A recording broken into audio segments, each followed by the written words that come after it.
York City Correction Department. And I've been retired now 20 years, and I've worked in law enforcement and security for the past 40 years. And I still do security. And the reason why I still do it, because I want to earn money just like you guys, but just to stay in touch with what's going on. And one of the problems I have with this training, most of the time the instructors don't even work out there in the field.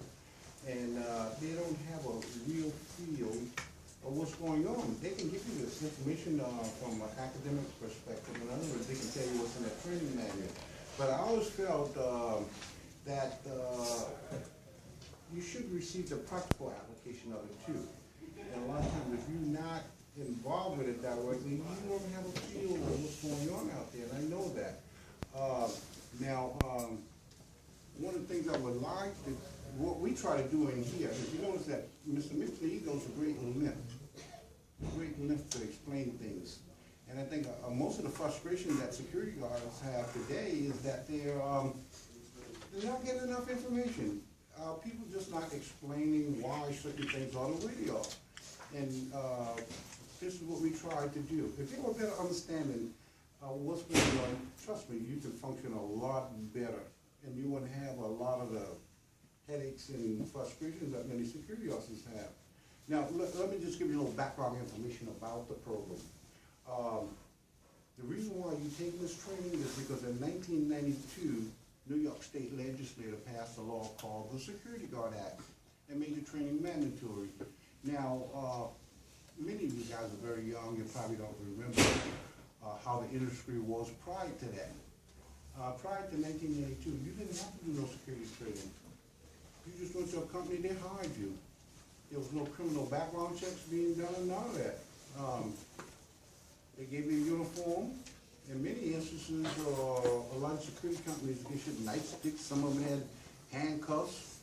No kind of training whatsoever in any of this stuff. They basically operated like the way that they wanted to. Now, as a result, and there was no criminal background checks being done. You didn't have to be fingerprinted, none of that stuff. As a result, you had a lot of serious ex-offenders working in the security field. And I'm talking about people who had committed murder, rape, or serious robberies, and all kinds of things. As a result, many of them, I mean, almost every week, there was something in the newspaper where a security guard had committed a serious offense. And, you know, my background in law enforcement is in the correctional facilities and the jails in New York City. And we have many of those characters there. Now, what happened, the state and the public got tired of it. Because you got lawsuits and there were major issues. So the state and the public got tired of this, and they passed the Security Guard Act in 1882 and made it mandatory that you must go to some state-approved school and receive the minimum training. It's only about 3 days of training, and me personally, I think it should be more, because you would know more, and the more that you know, the better you will function. Trust me, the better you can function. Now, that's basically why you were here. Now, don't get me wrong, if a person being convicted of a minor offense, that does not stop you from working in the security field. It's just the most serious offenses that they will not license you. And many of the individuals have a minor felony. There's a process to get that rectified, and you can be licensed. Most people don't know this, you know, but if you come here, we will tell you how to do it. Now, if you kill somebody don't come here. Although many of those individuals, you know, probably have, you know, should be forgiven, you know what I mean, but I don't think it's likely that you're going to ever get licensed and work in the security field or something like that, or rape or some serious offense. But see, the majority of the crimes that are committed, I'd say at least about 80–85% of the people that get arrested in New York City, it's not serious offenders, you know.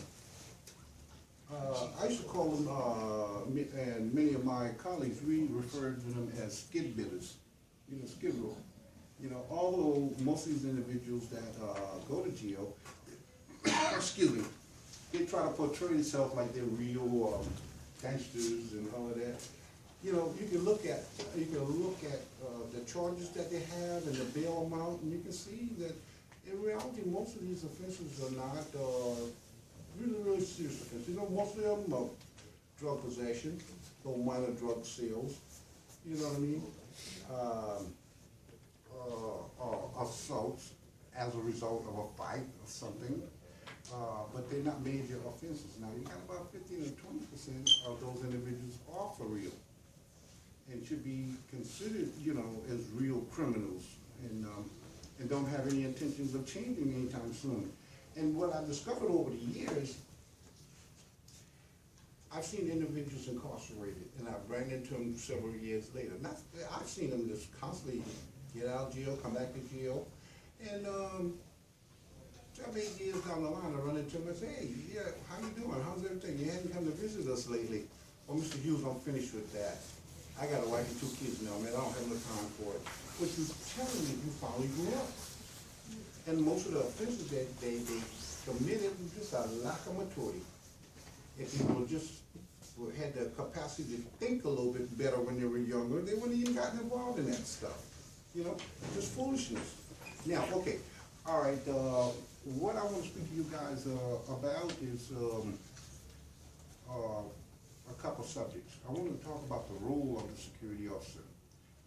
Now, I know you guys have heard this 1,000 times.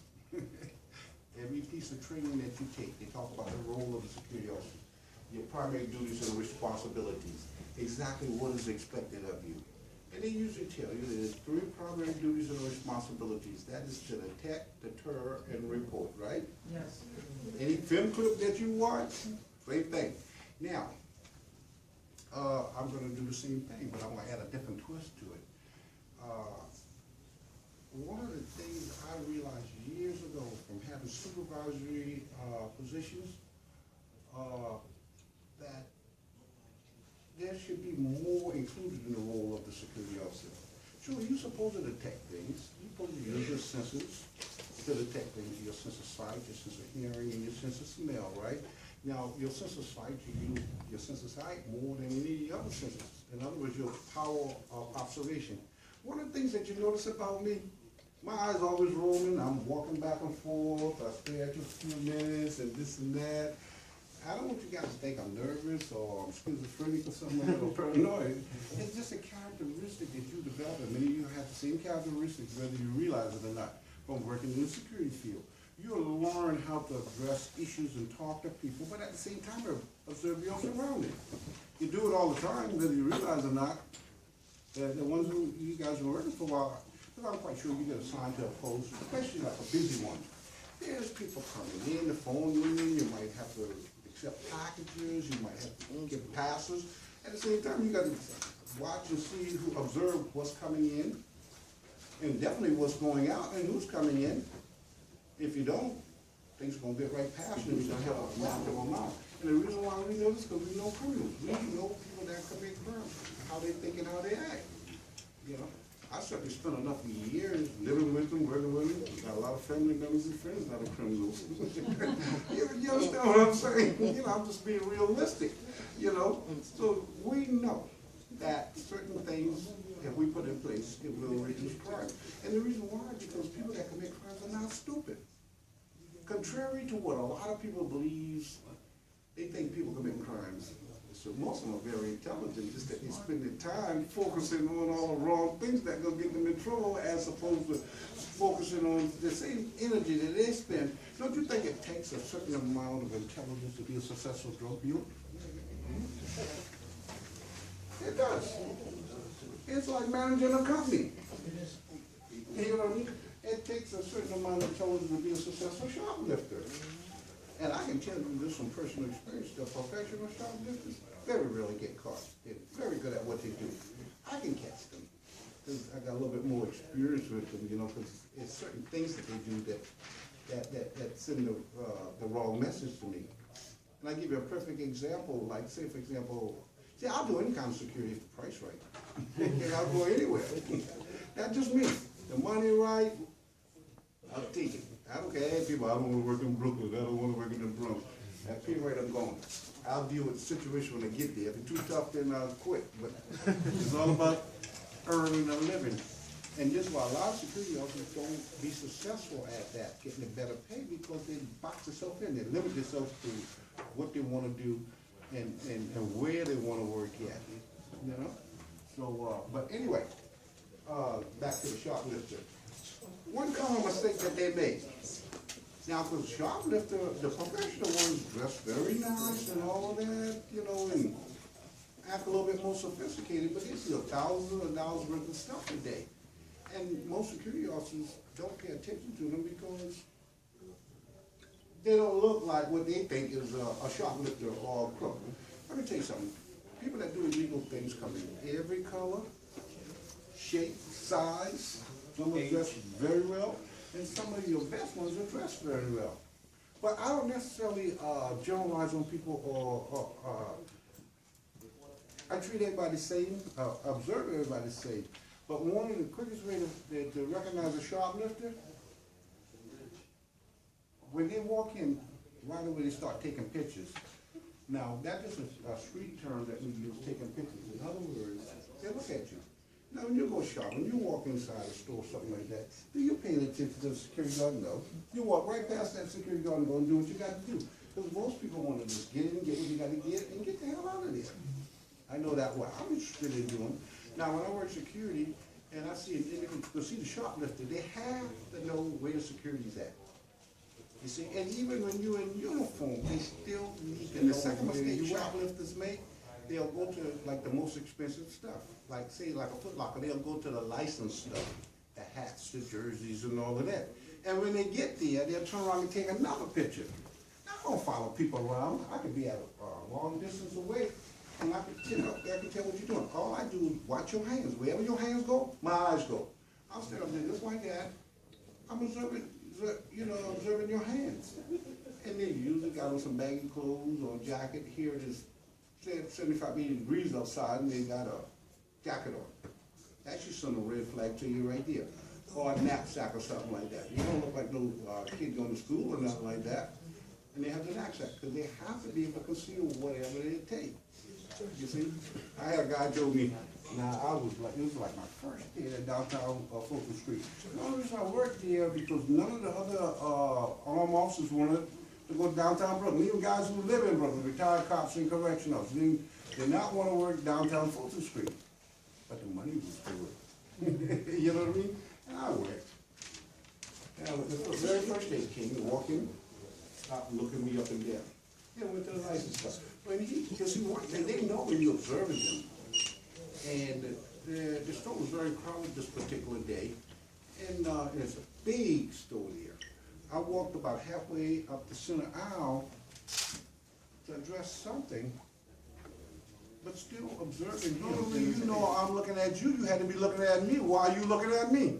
So everybody started laughing. You know what I mean? Don't come with me about why am I looking at you? How are you gonna know I'm looking at you unless you're looking at me? I said just like that. So everybody started laughing. Then there's the next move, you can try the little gangster thing to intimidate me. Well, if I go home and get my gun, you ain't gonna be talking that stuff. I said, go and get it, player, because I got mine right here. I'll be ready, we'll shoot for shoot. You know, talking to somebody, he was walking, I said, man, if you had a gun, you'd probably pawn it. Man, get out my face. You see, people that got a gun, they don't tell you all of that. They can do what they got to do, and I know that. You know what I mean? And back in the days when I used to be out there in the street, we talking about going home and get a gun, you ain't gonna get out of there, you ain't gonna get home. We're gonna do what we gonna do right there. What you gonna wait till somebody go home and get a gun? Please. You know, a lot of people working in law, especially correction officers, if you run this stuff, you start developing a certain amount of document. They will tell you, every security school in the state uses the same material. And just that different instructors, each instructor disseminates information a little bit differently, but they're basically talking about the same thing, and nothing has changed in that training manual since 1992. The same information. Now, but one of the things I realized years ago, you have express duties and responsibilities. In other words, you have written duties and responsibilities. They tell you in the training manual that a security officer must detect things, you must serve as a deterrent against crime, and you must report things. But I realized this years ago that you have inherent duties and responsibilities. Not in training manual, not necessarily told to you, but it's expected of you. Now, one of those inherent duties and responsibilities responsibilities that's expected of you is to provide a safe environment for the public. The public has a right to be safe. And it's part of our duties and responsibility to maintain that safety for them. Now, when I say safe, I'm not just referring to safe from crime or things like that. Safe from accidents and injuries. Most of the problems you have in security, think about it. It doesn't come because of crime occurs. It usually comes from liability issues, from breaches of security. Like say, for example, someone slips on some water or a wet floor and injure themselves. A light out in the parking lot, and someone slipped in that unlit parking lot and injured themselves. Or maybe a person's car got broken into, and the light was out for a while. You see, like I keep referring back to criminals, they're not stupid people. Why would they break into a car in a well-lit area where they can choose an area where they know the light been out for a few days? You see what I'm saying? It's easier for them. It's easier to do what they got to do without being detected. You see? If the parking lot is well lit, then somebody see them out the window, whatever, call the police or call security or something like that. Inoperable front door lock is a breach of security. And there's been some major lawsuits in some of these buildings. Now, most buildings, you have to use a key or the intercom. But there are times the front door lock be broken and be broken for weeks. Unauthorized people comes in and commit a crime. And the victim usually sue the building owner, and sometimes they try to sue security. And this is what I want to address with you guys. How to protect yourself against certain things like that. Because it's not being addressed in the training. And as a result, many security officers don't feel that it's a part of their duties and responsibilities. It's critically important. Now, like I said, years ago I realized this. I had supervisory positions, I go to the post. I said, officer, you don't see that water on the floor? And most of the time they say, well, Mr. Hughes, what you want me to do? I ain't the porter. So wait a minute, Cleo. I'm not telling you got to mop water off the floor. But what I'm saying to you is on your post. That's a breach of security. You got to detect that just like it was a violation of the rules and regulations. And you must report it to somebody, to the maintenance people. Whoever, now the way you report things varies from site to site. Now, at you guys' location, y'all might be able to go right directly to the supporter, or you might have to go to the super, or you might have to go to your supervisor, and, or you might have to fill out a work order or something like that and submit it. And my suggestion to you, if you report things writtenly, always make you a duplicate copy. The people tend to not do what they're supposed to do many times, or you see what it is now. No knock on the maintenance people. First of all, people that work in maintenance usually make more money than we do. And they have more responsibilities. So if I go to a maintenance person and say, listen, the light's out in the hallway, they don't see that as a priority in the parking lot. They come to me with this foolishness and, man, I got 10 flows of script this week, 5 locks to put on. You understand what I'm saying? I understand them. But they don't understand for a security officer, that light was in the hallway or alleyway or parking lot. We have security personnel, we know if it stay out long enough, something probably gonna jump off. Either gonna be an accident or a crime gonna occur. Trust me, if it stays out long enough, or a broken front door lock. So it is a priority with us. So a lot of times, people don't want to address these issues. People that don't work security don't understand it and don't care. Taking care of your own business is more important than our business. But for me, if the light's out, they're gonna send a red flag to me because I know that something's probably gonna happen eventually. Now, okay, let me make this briefly, then make that a little time. All right, listen. The only way a security officer ever gonna be able to protect yourself is to document things. Like I told you, if you submit a work order, make you do a copy of it. That way, that person can't say later on they never received it. And sometimes people just tear things up in the garbage, they don't be bothered with it. Now, all right, listen, almost everywhere that they have security today, they have logbooks. Trust me. Now, logbooks were created to protect us. to show that we perform a certain function at a certain time. These logbooks will protect you.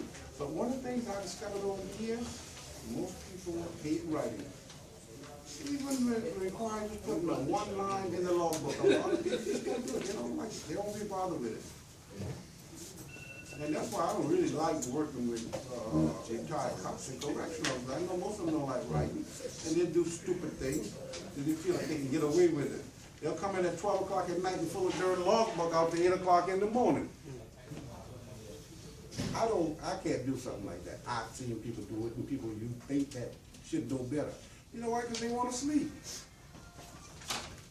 But there got to be a better way of doing things. You fill the logbook out 12 o'clock, 1 o'clock, on to 8 o'clock in the morning saying everything is okay. How somebody get murdered at 3 o'clock in the morning? You can be like that guy at the World Trade Center. They caught him red-handed. How you want to explain that? Or anything that happened in between. Now, what I say to people, it's always better to be behind in the logbook and have to catch up. But once you put the information in there, it's in there. And you can't change that. Now, like I said, logbooks were created to help us ensure that we perform a certain function at a certain time. If you made a tour of the parking lot at 8 o'clock, one of the things I tell people, whether it's writing in the logbook or whether writing a report, I don't try to use fancy language. Plain and simple. Some of you guys who are old enough to remember this old police show, Dragnet, Sergeant Friday, when he'd be interviewing people. Just the facts, ma'am. Don't tell me about what you cooked for dinner last week. I just need the facts.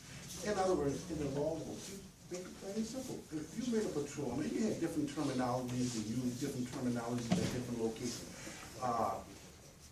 Some places use patrol, some use toll bearer, inspection of area, it all mean the same thing. All the same that you check that area out. Now, I use the word patrol mainly because that was in the training manual in recent years. Now, for years, and while I worked in corrections, I used the word toll of area exclusively. You know, like all law enforcement agencies, they're paramilitary agencies, and they use military terms, toll area, company, military, toll. You see, me personally, up to me, that's what security would be using too. You know, but any terminology, any one of those words or phrases that you use is acceptable. All it's saying is that you check that area out, check the security of it, and you're supposed to put your findings in there. If everything's okay, you could literally put everything is okay. If a light is out or a hole in the pavement or whatever, that's a breach of security. You put light out in the parking lot. Outside of the parking lot. Yeah, if 2 policemen came in the building, we could just write the number 2. You don't have to put police, you can put cops. You think Africa can understand what you mean? You know, you don't have to be a rule scholar, and I suggest that you don't try to be, but simple entries in it that everybody can understand. You know? But the most important thing, you must create documentary evidence to protect yourself. Because, now let me give an example. If someone came, like let's say someone came in a car, got broken into 9 o'clock at night. If you got documented in your logbook that you made a patrol in that parking lot at 9 o'clock and everything was okay, you're going to go. Now, if you're one of them individuals that can't remember things or refuse to do it, and it's not in the logbook, it's just like you never done it. They're not going to take your word because you're such a nice guy. You understand what I'm saying? The only way you can protect yourself is through the logbook. Now, and whatever you detect and you report, put it in the logbook too. If it's a sergeant, a lieutenant, a supervisor, you report that to the logbook. And I can tell you this here. My experience in the security field, a lot of supervisors are lazy. And many times, you know, you report things to them and it never get done. If I told you that the light was out in the hallway, I reported to you, it's going in the logbook in your name too. And another bad thing I noticed over the years, most of these supervisors don't even read the damn logbook too. Come on in, you're going about the business. Yeah, the security officers didn't want to get back at that supervisor. They could write in there, Mary had a little letter. They wouldn't know the difference. That's bad. I can't operate like that. Because sometimes people mean well and write stupid stuff in the logbook and incriminating stuff. These logbooks are legal documents. Now, you know, the official logbook looks similar to this. It's larger, hardcover, and got numbered pages. But most of these organizations are cheap. And what you're gonna find, there's probably a simple 99-cent composition book. And they don't know it's a waste of money.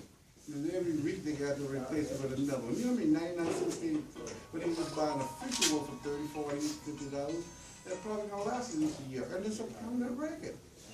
Because, like I said, these logbooks are legal documents. They do, and occasionally get subpoenaed in criminal proceedings and civil proceedings. And I had the unfortunate opportunity to experience a major lawsuit. Thank God I'm a supervisor. And one of the first things I did, the man that they buy, because they had a 99-cent composition book there, I demand that they buy an official law book. And most lawsuits didn't know how to fill them out in the proper way, but I took my time to show them. And because see, when things happen in security, when things happen, they always try to push the blame on security. Like I'm explaining to you guys about the World Trade Center. Now, the guy was sleeping, got caught red-handed, but at the same time, a sensitive spot like that with just one security guard there in the lobby, come on. If anybody walking there with automatic weapons, what are you gonna do? I know what I'm gonna do. Come on. All the money that this state has and all of that, this city. But like I said, everybody want to go to heaven, nobody want to die. They want to be protected, but they don't want to pay for protection. You see what I'm saying? If God's stepping in right now and saying, we all want to go to heaven, we all gonna raise our hand. I know I am. But the only problem is that you can't go to heaven alive. You gotta die. I don't care what religious faith you are, everybody believes in heaven.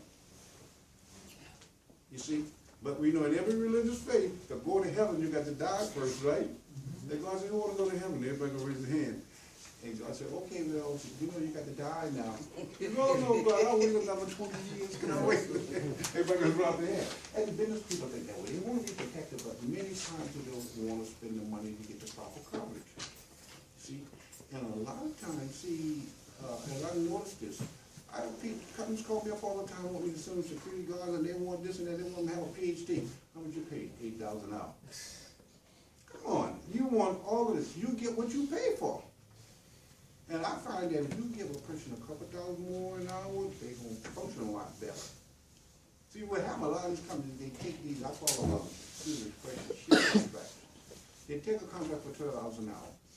How you can make a profit? You can't pay no more than $8 an hour to turn a profit, because I know you got to make at least $5,000 or $6,000 on that contract, paying staff, insurance, liability insurance is very expensive, you know, but they do it all the time.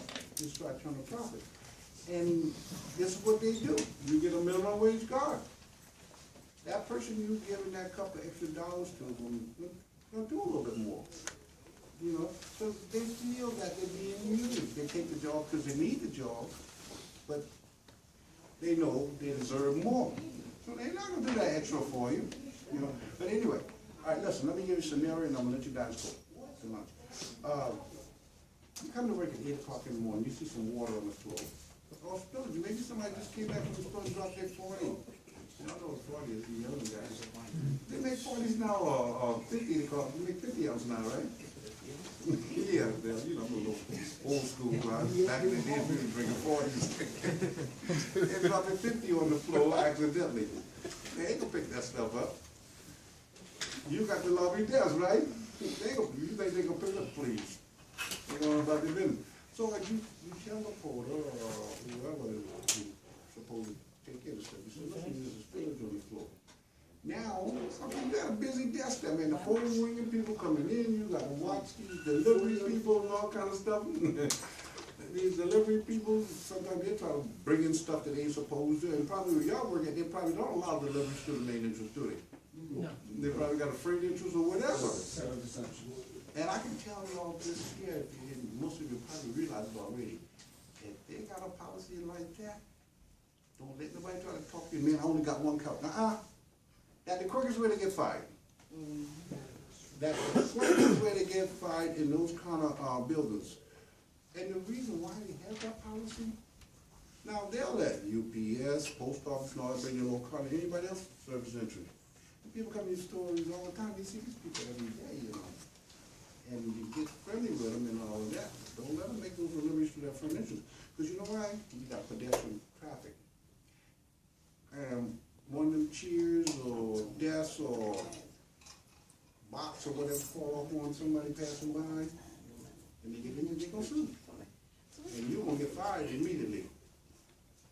You see? So don't be the nice person, you know, because I see you every day. Oh, they gonna say, oh, come on, Joe, man, I come in here every day. I know you come in here every day. And you go to that freight elevator every day too. And you go in there today, because you're not bringing it in here. Another thing that happens, that is permitted, see, what I'm trying to get you guys to understand, why certain policies are the way they are.